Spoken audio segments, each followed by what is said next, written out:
Sayyidina Abu Bakar As-Siddiq sosok yang pemberani, dan ini terabadikan dalam sejarah. Suatu ketika terjadilah perang Badar yang menorehkan kemenangan besar bagi kaum muslimin dan kekalahan telak bagi kaum batil dan para pendukungnya. Dalam peristiwa itu, Sayyidina Abu Bakar memiliki peran besar.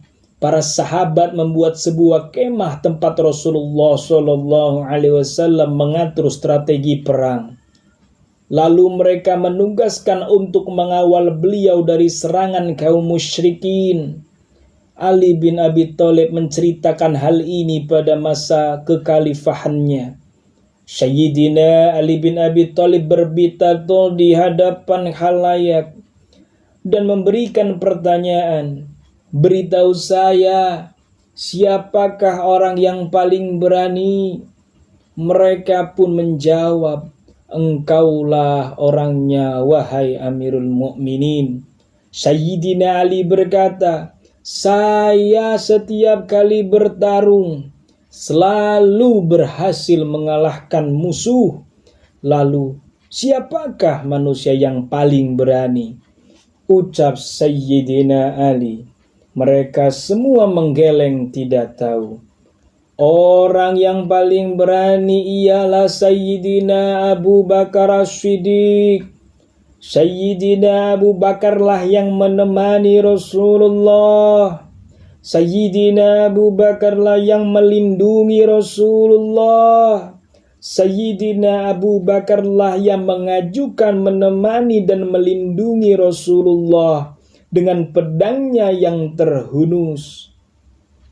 Di saat di antara kami tidak ada yang mengajukan diri, Sayyidina Abu Bakarlah yang mengajukan dirinya. Ia serang pasukan, ia kalahkan pasukan yang berusaha menyerang Rasulullah Muhammad. Sungguh Abu Bakarlah orang yang sangat pemberani, ujar Sayyidina Ali karamallahu wajhah. Sayyidina Abu Bakar ikut perang Uhud. Sayyidina Abu Bakar turut serta dalam perang Khandaq dan Bai'atur Ridwan yang dilakukan di bawah pohon. Bahkan Sayyidina Abu Bakar bersama Nabi pada perang Khaybar, bersama Nabi pada peristiwa Fathu Mekah.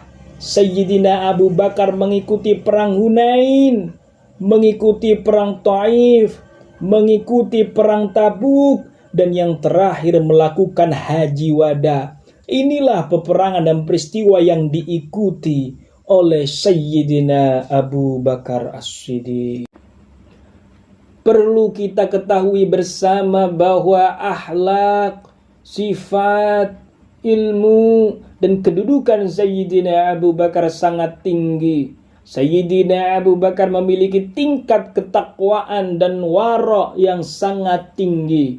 Sayyidina Abu Bakar sangat memperhatikan kehalalan sesuatu dan menjauhi segala hal yang subhat, diragukan kehalalannya. Sahabat Abu Bakar, sosok yang ahli puasa. Beliau seseorang yang suka menolong, welas asih. Beliau suka menjenguk orang sakit. Suatu ketika Sayyidina Abu Bakar ketika hendak masuk masjid, ada seorang pengemis yang meminta-minta. Maka ia ambil sepotong roti dari tangan anaknya, Abdurrahman bin Abu Bakar, untuk diberikan, untuk diserahkan kepada pengemis tadi.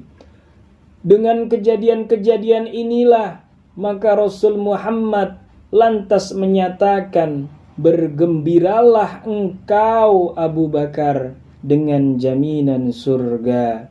Sayyidina Abu Bakar sangat takut jika dunia mengejarnya. Perhiasan dan kemewahan tidak ada artinya baginya.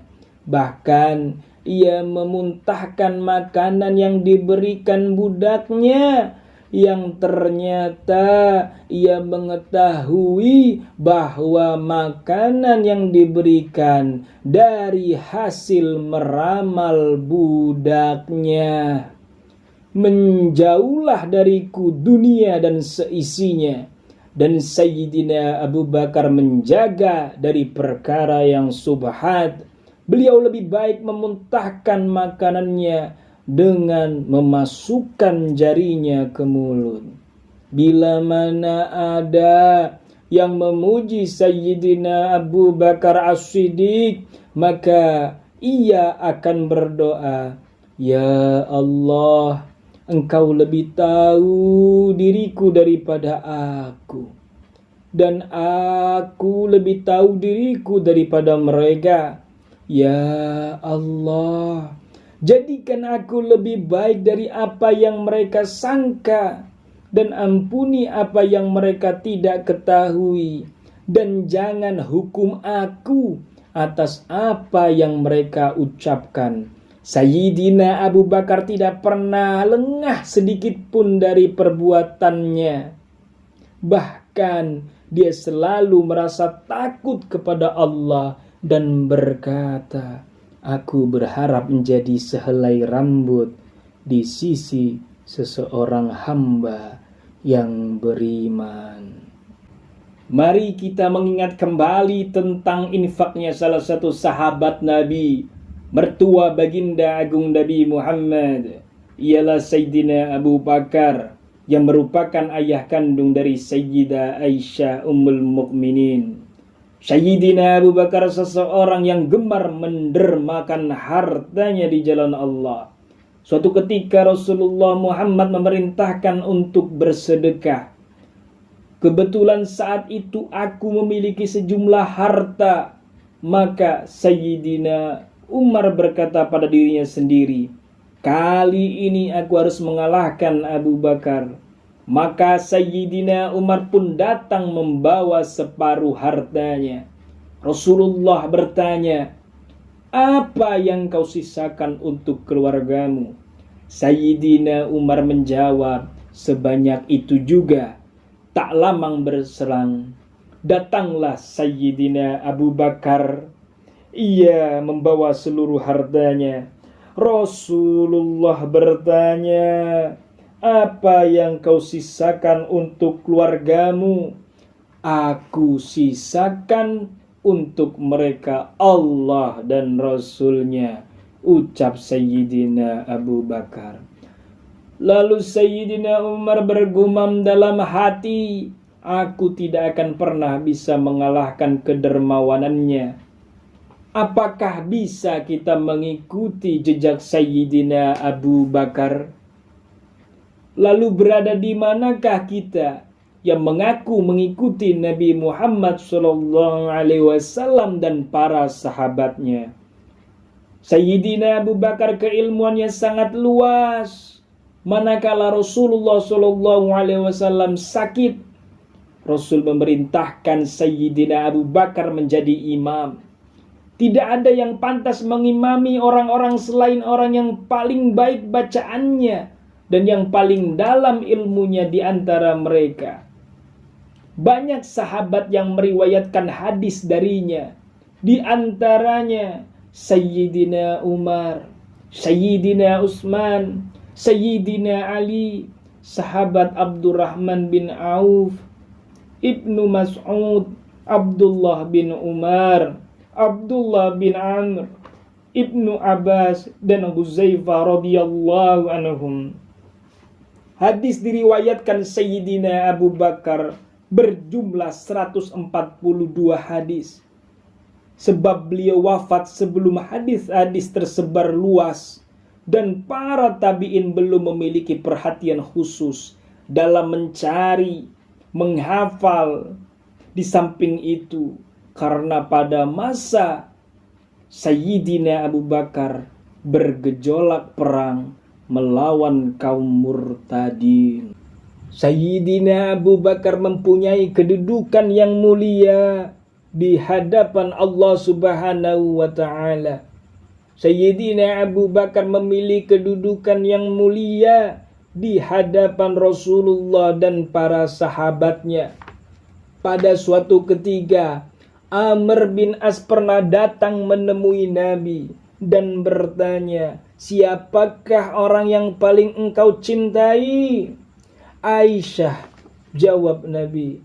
Kalau dari laki-laki, Amr bin As bertanya lagi, "Ayahnya Abu Bakar," ucap Nabi Muhammad. Amr bin As bertanya lagi dengan pertanyaan yang sama. Nabi Muhammad menjawab, "Umar bin Khattab," hingga beliau menyebutkan beberapa nama lagi. Bahkan di majelis Nabi, Sayyidina Abu Bakar memiliki tempat khusus. Jika dia terlambat datang karena suatu urusan, tidak ada seorang pun yang mau menempati tempat tersebut. Sahabat Ansor menyatakan, majelis Rasulullah selalu penuh sesak, akan tetapi tempat Sayyidina Abu Bakar selalu kosong. Banyak sekali kelebihan-kelebihan, keunggulan-keunggulan Sayyidina Abu Bakar As-Siddiq. Ialah manusia yang diibaratkan hujan, dimanapun ia turun selalu memberi manfaat. Sayyidina Abu Bakar termasuk ahli surga. Sayyidina Abu Bakar As-Siddiq memperoleh jaminan surga dari Rasulullah Muhammad. Sayyidina Abu Bakar pemilik derajat yang tinggi di kalangan siddiqin. Ada sebuah riwayat yang menegaskan dari Abdurrahman bin Auf dan didapatkan dari Rasulullah sallallahu alaihi wasallam. Beliau Nabi Muhammad bersabda, Abu Bakar akan berada di surga, Umar di surga, Utsman di surga, Ali di surga, sampai menyebutkan 10 sahabat Nabi yang memperoleh jaminan masuk surga. Jangan sampai kita lupakan berbagai kelebihan, keunggulan Sayyidina Abu Bakar. Di antaranya, Sayyidina Abu Bakar ialah orang yang pertama, laki-laki dewasa, merdeka yang masuk Islam. Sayyidina Abu Bakar orang yang pertama menjadi pemimpin haji dalam Islam, yaitu ketika Rasulullah menugaskan memimpin orang-orang dalam pelaksanaan haji pada tahun ke-9 Hijriah. Orang yang pertama disebut khalifah pengganti Rasulullah sallallahu alaihi wasallam. Orang yang pertama mengumpulkan Al-Qur'an dan menamakannya mushaf, dan orang yang pertama mendirikan Baitul Mal. Semua yang dilakukan Sayyidina Abu Bakar adalah bentuk kecintaan kepada Allah dan Rasulnya. Lalu mengapa kita harus tahu mengenai sejarah Sayyidina Abu Bakar?